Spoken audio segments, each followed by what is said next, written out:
2 ദിവസം മുമ്പാണ് പ്രശസ്ത ക്രിമിനൽ ലോയറായ BA ആളൂർ അന്തരിച്ചത്.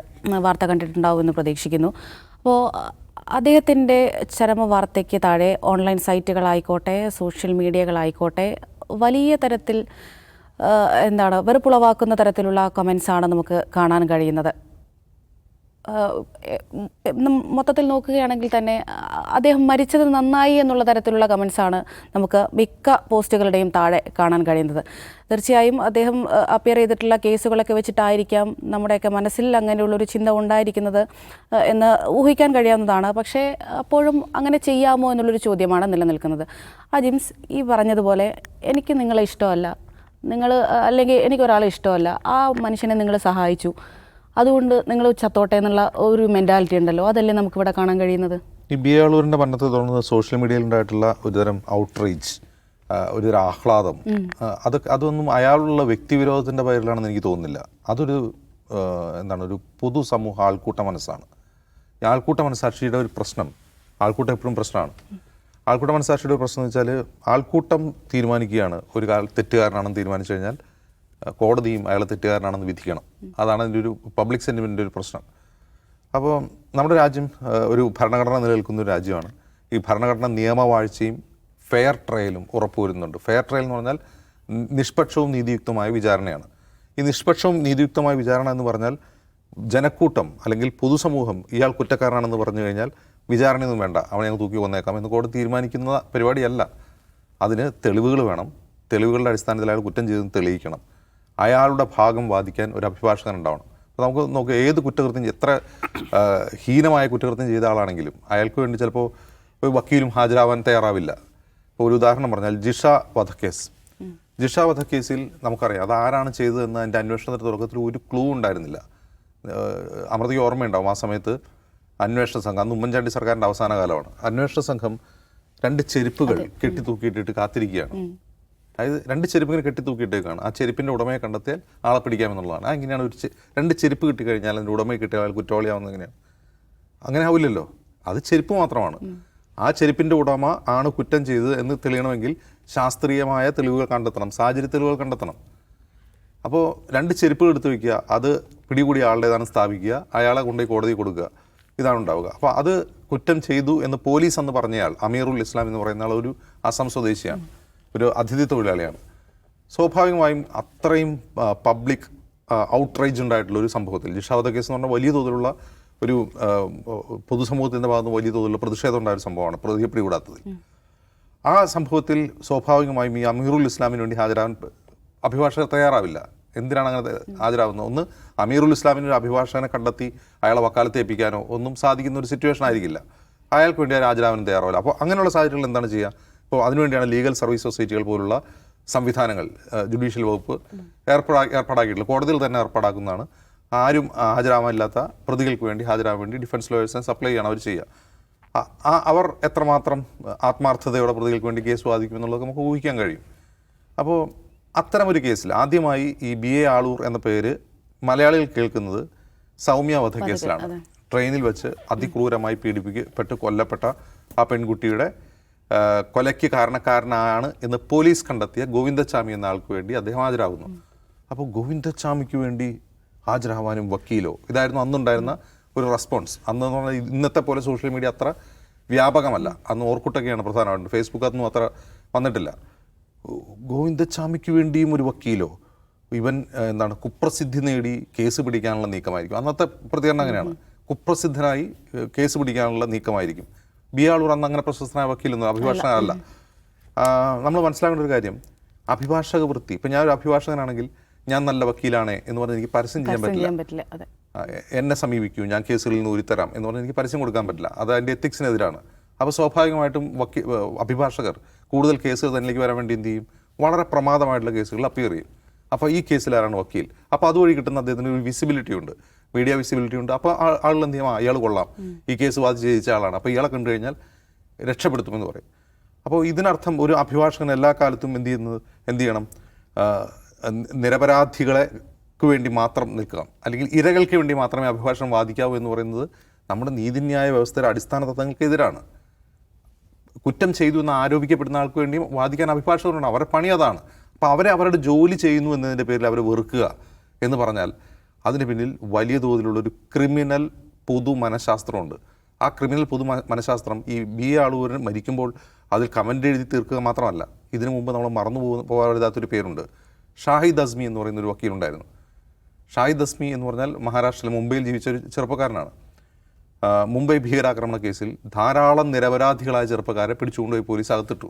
അവർക്ക് വേണ്ടി ഇയാൾ തന്നെയും സ്വയം, ഷാഹിദ് അസ്മിയും സ്വയം തന്നെ ഇത്തരത്തിൽ തെറ്റായ ഒരു തീവ്രവാദ കേസിൽ ജയിലിലടയ്ക്കപ്പെട്ട മനുഷ്യനാണ്. അയാൾ അവിടെ നിന്ന് തീരുമാനിക്കുകയാണ് ഞാൻ പുറത്തിറങ്ങിയിട്ട് അഭിഭാഷകനാവുമെന്ന് തീരുമാനിക്കുന്ന ആൾ പുറത്തിറങ്ങി LLB കഴിഞ്ഞ് അഭിഭാഷകനായി എൻറോൾ ചെയ്യുന്നു. അയാൾ ചെയ്യുന്ന പണി ഇത്തരത്തിലുള്ള നിരപരാധികൾക്ക് വേണ്ടി അപ്പിയർ ചെയ്യുക എന്നുള്ളതായിരുന്നു. അപ്പോൾ ഇങ്ങനെ ഈ ബോംബെ ടെറർ അറ്റാക്ക് കേസിലെ നിരപരാധികളായി കുടുക്കപ്പെട്ട മനുഷ്യർക്ക് വേണ്ടി കോടതിയിൽ അപ്പിയർ ചെയ്തു എന്നതിൻ്റെ പേരിൽ അന്നത്തെ മാധ്യമങ്ങളും പൊതുസമൂഹം അദ്ദേഹത്തെ വിളിച്ച ടെററിസ്റ്റ് വക്കീൽ എന്നാണ്. ഒന്നാലോചിച്ച് നോക്കുക. ഈ ടെററിസ്റ്റ് വക്കീൽ എന്നുള്ള വിളി അയാൾ കേട്ടു എന്ന് മാത്രമല്ല, അവസാനം അയാൾക്ക് ധാരാളമായി ഭീഷണികൾ വരാൻ തുടങ്ങി. തട്ടിക്കളയുമെന്ന് പറഞ്ഞുകൊണ്ട് അവസാനം ചോട്ടാ രാജൻ ഗ്യാങ് ആണെന്ന് തോന്നുന്നു. അതിലെ കുറേ ആളുകൾ അദ്ദേഹത്തെ വെടിവെച്ച് കൊല്ലുകയാണ് ചെയ്തത്. അയാൾ വെടിവെച്ച് കൊല്ലപ്പെടുന്ന സമയത്ത് അയാൾ അപ്പിയർ ചെയ്ത ഒരു മനുഷ്യനുണ്ട്. ആ മനുഷ്യനെ ഇയാൾ മരിച്ചു കഴിഞ്ഞ് ദിവസങ്ങൾക്കകം കോടതി വിട്ടയക്കുകയും ചെയ്തു, നിരപരാധിയാണെന്ന് കണ്ട്. ഷാഹിദ് അസ്മിൻ്റെ പേരിൽ ഷാഹിദ് എന്ന് പറഞ്ഞിട്ടൊരു സിനിമയും ഇറങ്ങിയിട്ടുണ്ട് ഹിന്ദിയിൽ. അതുകൂടി കാണേണ്ട സിനിമയാണത്. അപ്പോൾ ഈ ആൾക്കൂട്ട മനഃശാസ്ത്രം ഈ ദേശീയ വികാരം ഉയരുമ്പോൾ ഈ ദേശീയ വികാരത്തിന് അനിഷ്ടകരമായി നിൽക്കുന്ന ഒരാൾ, ദേശീയ വികാരത്തിന് അനിഷ്ടകരമായി നിൽക്കുന്ന ആളുകൾക്കെതിരെ തിരിയും. അങ്ങനെ തിരിയുന്നത് കൊണ്ട് കോടതികളുടെ വിധികളെ പോലും സ്വാധീനിക്കുന്നുണ്ട്. ഇപ്പോൾ എത്രയോ വിധികളിലാണ് വധശിക്ഷ വിധിച്ച ചില കേസുകളിൽ കോടതി പറഞ്ഞിട്ടുണ്ടല്ലോ, പൊതുജനവികാരത്തെ തൃപ്തിപ്പെടുത്താൻ കൂടി വധശിക്ഷ വിധിക്കുന്നതൊക്കെ കോടതിയിൽ എഴുതി വയ്ക്കുന്നു.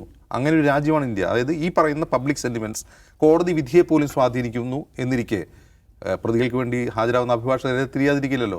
ഇപ്പോൾ ഈ ബി എ ആളൂരിനെതിരെ തന്നെ എത്രയോ വധഭീഷണികൾ ഉണ്ടായിട്ടുണ്ട് ഇത്തരം കേസുകളിലെ പ്രതികൾക്ക് വേണ്ടി ഹാജരാകുന്നതിൻ്റെ പേരിൽ. അദ്ദേഹം ഈ സൗമ്യ വധക്കേസിലാണെന്ന് തോന്നുന്നു, അദ്ദേഹം പോലീസ് പ്രൊട്ടക്ഷൻ ആവശ്യപ്പെട്ടിട്ടുണ്ട്. അപ്പോൾ എന്തുകൊണ്ടാണ് ബി എ ആളൂർ ഇത്തരം കേസുകൾ മാത്രം തിരഞ്ഞെടുത്ത് അപ്പിയർ ചെയ്യുന്നതെന്ന് വെച്ചാൽ അത് അദ്ദേഹത്തിൻ്റെ സൗകര്യമാണ്, അദ്ദേഹത്തിൻ്റെ ഒരു പ്രിൻസിപ്പിളാണ്. ആരും ഹാജരാവാനില്ലാത്ത ആളുകൾക്ക് വേണ്ടി ഞാൻ ഹാജരാകും എന്ന് പറയുന്നത് അദ്ദേഹത്തിൻ്റെ അഭിഭാഷക വൃത്തിയിൽ അദ്ദേഹം സ്വീകരിക്കുന്ന എത്തിക്സിൻ്റെ ഭാഗമായിരിക്കാം.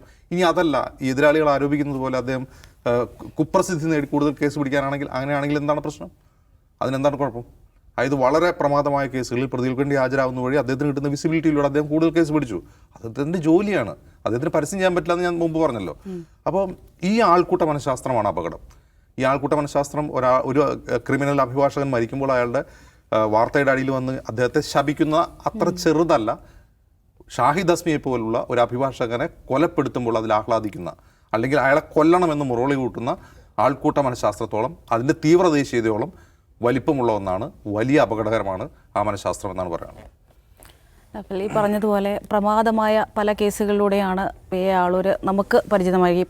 ഈ സൗമ്യയുടെ ആയാലും ജിഷയുടെ ആയാലും കൂടത്തായി കേസിൽ ജോലിക്ക് വേണ്ടിയിട്ട് ഹാജരാകുന്നു, അങ്ങനെയുള്ള കേസ്. ഇതൊക്കെ തന്നെ ആയിരിക്കണം ഈ ഒരു നമ്മുടെ ഇടയിലുള്ള ആ ഒരു മെൻറ്റാലിറ്റിക്കും കാരണം. പക്ഷേ ഈ പറഞ്ഞതുപോലെ വാദികൾക്ക് മാത്രം മതിയോ? പ്രതികൾക്കും വാദിക്കാൻ ഒരാൾ വേണ്ടേ?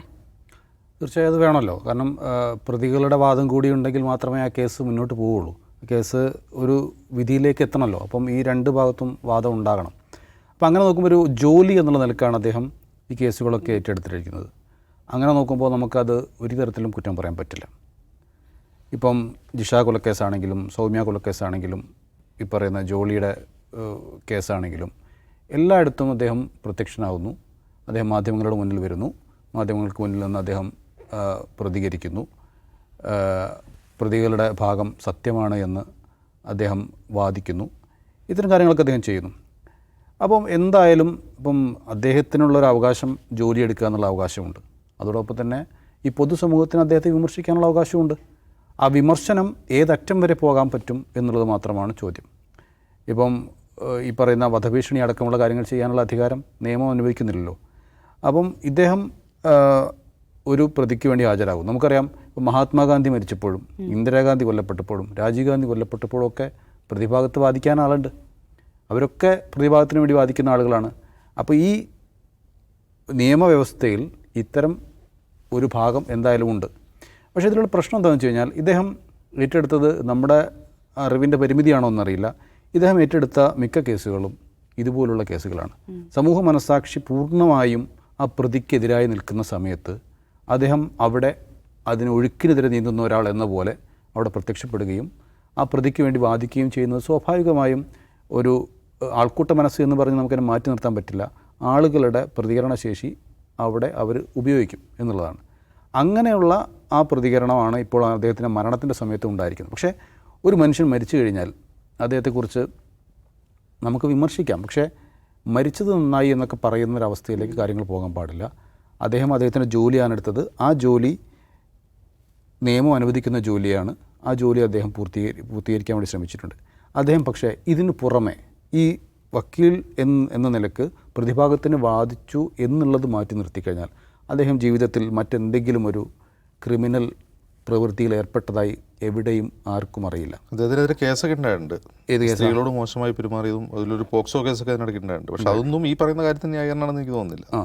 അപ്പോൾ ആ രീതിയിൽ അദ്ദേഹം ആരെയും പണം കൊള്ളയടിക്കുകയോ ആ രീതിയിലൊന്നും എവിടെയും നമ്മൾ കേട്ടില്ല. അപ്പം സ്വാഭാവികമായിട്ടും ആ നിലയ്ക്ക് അദ്ദേഹത്തെ വിമർശിക്കാമെങ്കിലും ഈ നിലയ്ക്ക് അദ്ദേഹത്തെ ഈ തരത്തിൽ ഒരു മരണത്തിന് ശേഷം ഇങ്ങനെ ആവേണ്ട ഒരാളായിരുന്നു, അല്ലെങ്കിൽ മരിക്കേണ്ട ആളായിരുന്നു, അദ്ദേഹം മരിച്ചു നന്നായി എന്നൊക്കെ പറയുന്ന രീതിയിലേക്ക് കാര്യങ്ങൾ പോകുന്നത് ശരിയല്ല.